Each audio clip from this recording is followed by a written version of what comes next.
My name is Elena Thompson. I turned 52 last month. For 28 years, I was Elena Hayes, devoted wife, loving mother, the quiet backbone of a family that, from the outside, looked picture perfect. Richard and I met at 23 in a cramped university library.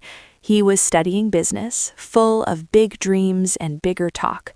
I was an architecture student with sketches of homes I'd one day design. We fell hard and fast. When he proposed on one knee in that same library, promising me the world, I said yes without hesitation. I gave up my career before it even started. I told myself it was temporary.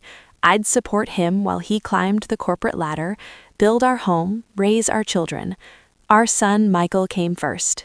Bright, kind, always the peacemaker. Then our daughter Lily, fierce and artistic, just like I used to be. Richard's company, Thompson Consulting, grew from our garage to a mid-sized firm with offices downtown. I handled the books in the early days, stayed up nights formatting proposals, networked at events while he took the credit. Every success felt like ours. Every late night, every missed anniversary, every just one more trip, I forgave. Because I loved him. Because family was everything. Until it wasn't. The signs were there for over a year, but I ignored them, like so many wives do. The new gym membership he never used, the sudden interest in designer cologne, the way he'd angle his phone away when texts came in, then the password change on our joint accounts. One rainy Tuesday, while he was at a client dinner, I found the second phone in his gym bag. The passcode was our wedding date. Ironic, isn't it? Her name was Vanessa Reed, 34 years old, junior partner at his firm. The messages were raw, intimate, cruel in their casualness. I can't wait until the wedding is over. I'll make the announcement at the reception. Everyone will see I'm choosing real passion. Elena will be devastated, but she'll survive. She's always been the strong one. He'd already siphoned $180,000 from our joint savings into a new account, titled only in his name. Emergency fund, he called it in one text, in case she freaks out. Freaks out. That's what 28 years of marriage boiled down to. That night, I sat in the dark kitchen with a cup of cold tea.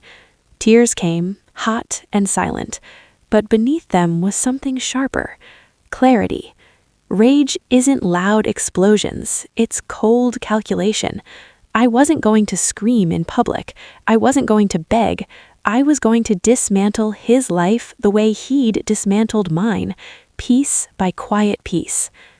The first call was to Claire Donovan, my old college friend who'd become one of the city's top family law attorneys. We met secretly at a coffee shop across town. She reviewed our prenup, the one Richard had insisted on for protection when we were broke newlyweds. Buried deep in Clause 7B, fidelity. Proof of infidelity by either party triggered asset forfeiture. The marital home, paid off with my inheritance from my parents, the vacation cabin, the bulk of the retirement portfolio, and, most importantly, 51% controlling interest in Thompson Consulting because I co-signed the original business loan and provided seed money from selling my grandmother's jewelry. Claire smiled for the first time.